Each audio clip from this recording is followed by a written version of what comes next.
Nous voulons tout et tout de suite. Des résultats rapides, des réponses immédiates, des transformations instantanées. Et si rien ne bouge immédiatement, nous pensons que quelque chose ne va pas, ne fonctionne pas. Et si le problème n'était pas dans le processus, mais dans le regard que tu portes sur le temps?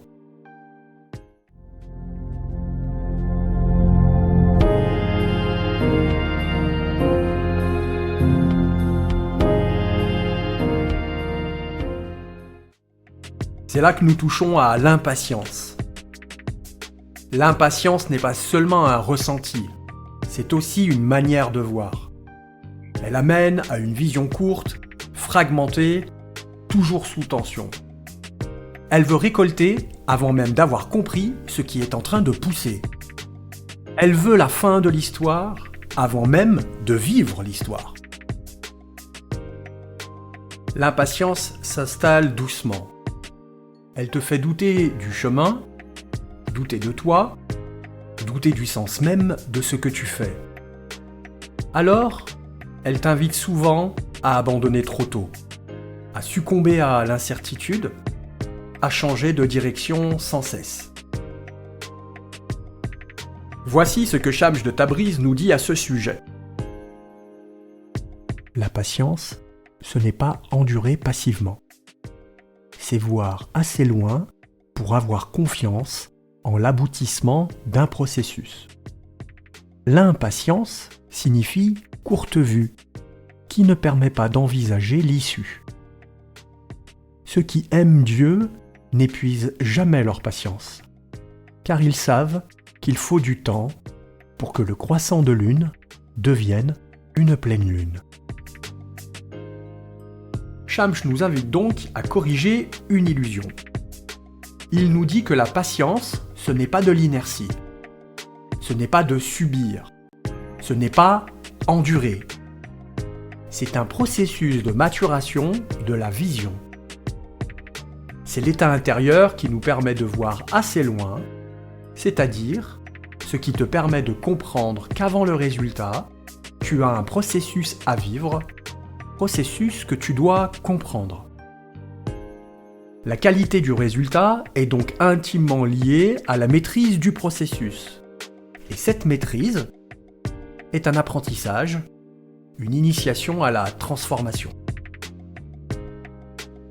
L'impatience, elle, est une sorte de myopie. Dans le flou total, elle se permet de juger trop tôt, de conclure trop vite, d'interrompre ce qui est en train de se construire.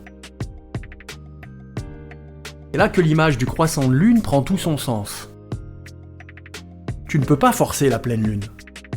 Tu n'as aucune prise pour accélérer le cycle. Par contre, tu peux apprendre le mécanisme de ce cycle, observer les effets qu'il a sur les choses, et t'inscrire dans ce cycle pour améliorer ton fonctionnement ou le fonctionnement de ce qui peut en tirer des bénéfices. Le problème n'est donc pas que cela prenne du temps. Le problème, c'est que tu refuses que ce temps est essentiel au développement de toute chose en ce bas monde, y compris les êtres humains que nous sommes. Tu veux récolter, mais sans respecter le temps de maturation nécessaire. Mais dis-moi, qui peut manger un fruit quand il est encore au stade de la fleur ? Tu veux des preuves avant même que le réel n'ait eu le temps de te répondre. Mais là encore, dis-moi, qui peut savoir ce qu'il va vivre avant de l'avoir vécu ?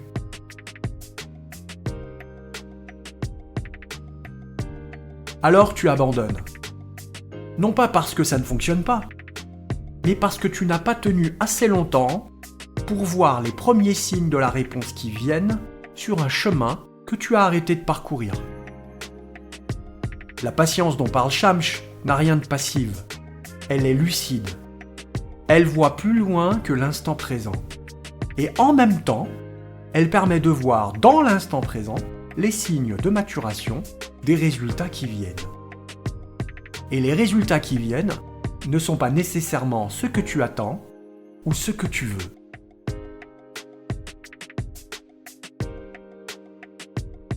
Être patient, ce n'est pas attendre que cela passe.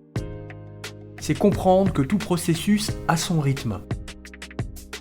que ce soit une transformation intérieure, une relation ou une vocation. Rien de profond ne se construit dans la précipitation. Le croissant de lune ne devient pas pleine lune en une nuit. Ici, la question n'est plus « pourquoi ça prend du temps ?» La question devient « suis-je prêt à faire naître en moi les dispositions nécessaires qui me permettront d'accepter que les réponses se manifesteront en avançant un pas après l'autre sur un chemin dont j'ignore presque tout ?»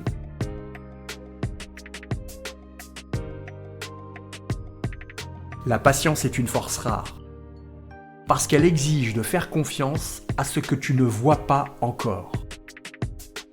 Ce qui est destiné à mûrir en toi prendra le temps nécessaire dont il a besoin. Et sache que chaque opposition de ta part à ce temps de maturation décuplera le temps nécessaire à son mûrissement. Et du mûrissement au pourrissement, il n'y a qu'une syllabe qui les sépare. À toi de voir ce que tu préfères. Rien de profond ni d'authentique ne répond à l'urgence.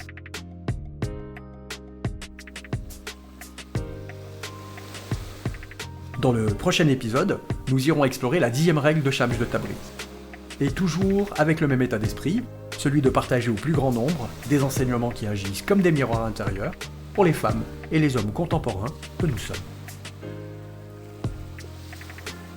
Alors, si tu ne veux rater aucun des prochains épisodes, abonne-toi et clique sur la cloche pour recevoir la notification de la sortie des prochaines vidéos. Et si ça t'a plu, clique sur le petit pouce et partage.